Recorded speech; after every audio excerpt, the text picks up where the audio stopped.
All right, welcome everybody to our conversation with Alicia. I am so excited to have you here today. Thank you so much for your time, and I'm excited to ask you some questions and get some inspiration and advice for our students.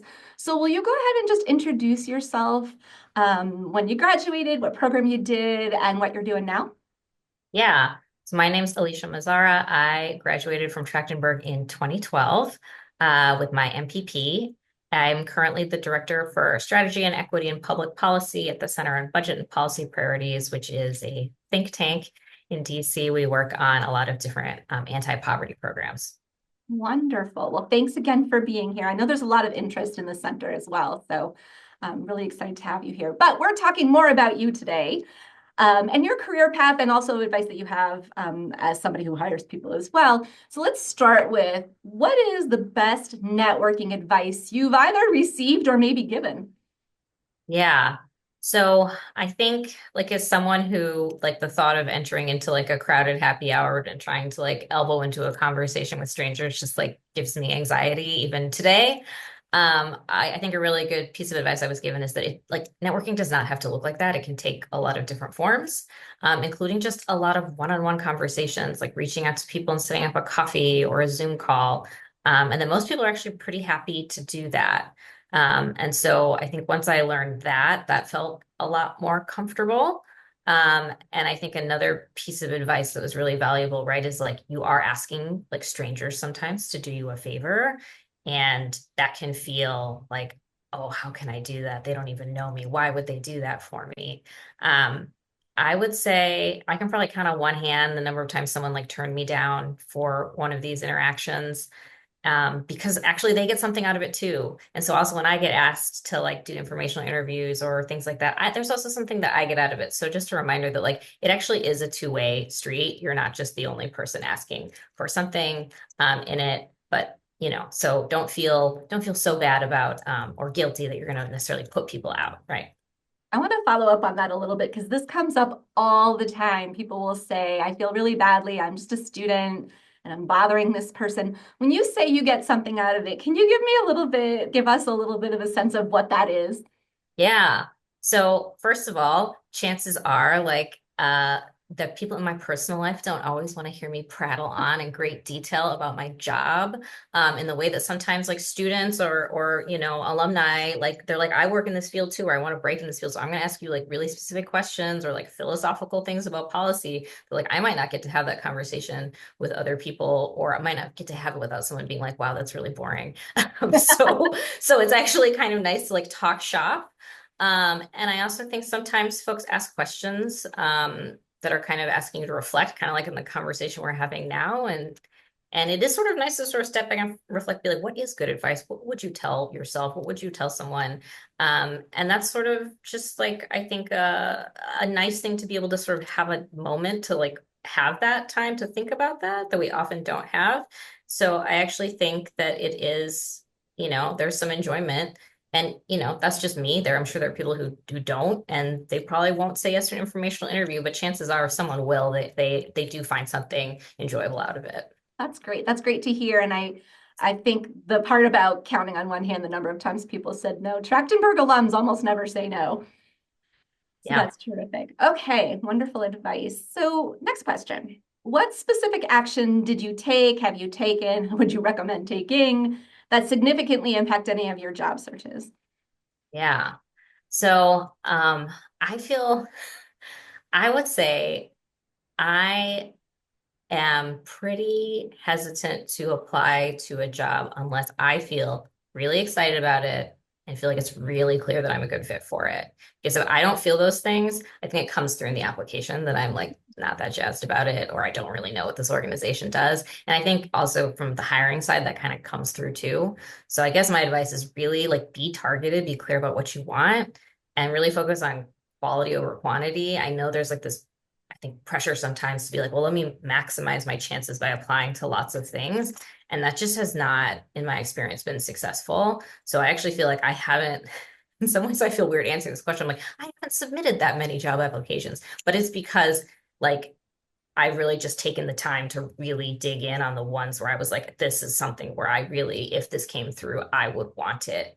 Um, and so I think that makes a difference too, because it's like you really then do the research and put that into the application. I think then that will come through to the employer as well. That makes a lot of sense. And, with internships, there's a certain level of let's try some things out and see what fits. And then as you're moving into your career, um, putting some thought into it. And I think sometimes this is another place where students say, well, I should really take anything that I can get. I don't have a lot of experience, but you really do deserve to find a position that you're excited about. There's nothing wrong with that. That's great and probably gives you a better shot at actually getting called in for an interview. So that Yeah, absolutely. I mean, it's hard to write a cover letter that's tailored and that shows excitement if you don't have those things. Yep. All right. Interviews. So, as an interviewee or as an interviewer, what do you think is the important in the prep phase, and actually even in the interview piece? Yeah. So I've been doing a lot of interviews, hiring interviews lately, and I would say at this point, like pretty much all of our questions are behavioral. They're always like, tell me about a time that you did this or this type of thing happened. And what that means, right, if you're in the interview, is you need to have in your head like all these examples like ready to go. And so I think really spending the time to like go through and be like, what, write down like what are all those different experiences and examples? Because like sometimes it's hard to remember what you ate for lunch yesterday, let alone what you did 2 years ago. So really going back through your employment history, I think, and having all of that ready is really important preparation. And then the other thing, and maybe this sounds super cringy, but I think the best way to prepare for an interview is to do an interview.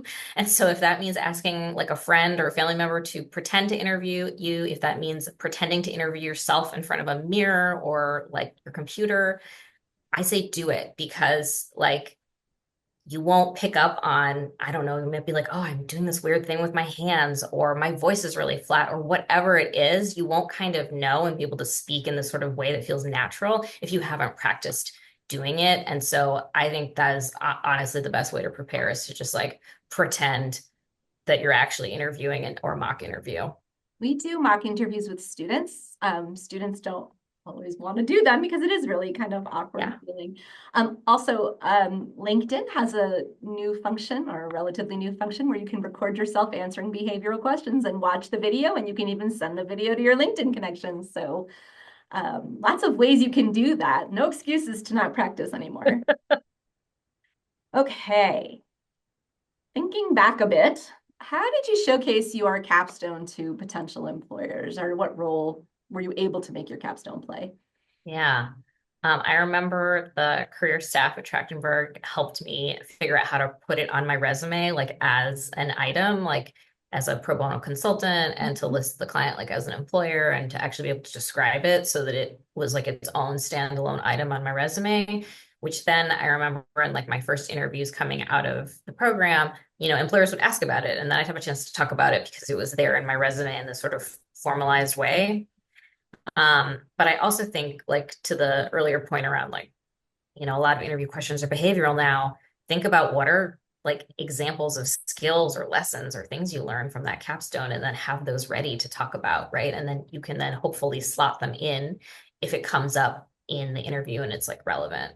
And I think that's also a great place also to talk it up in your cover letter too. That was also a place where I was able to showcase it.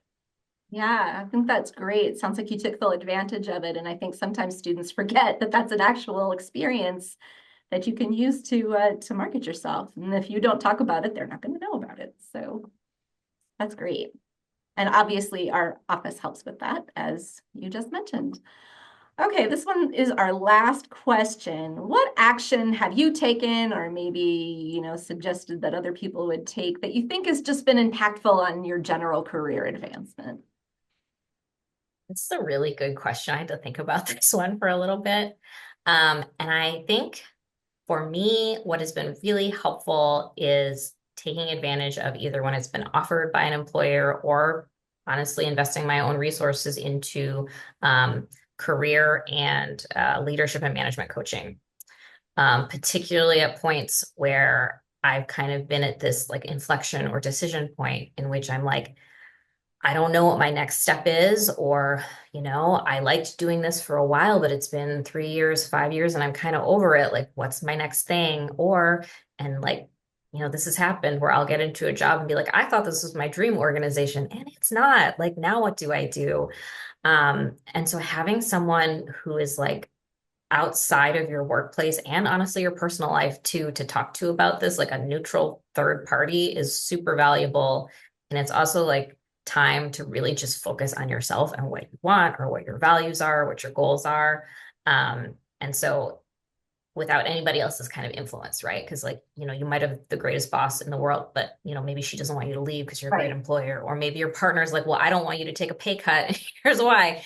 Like having that really like it's like therapy for work is how I would describe it.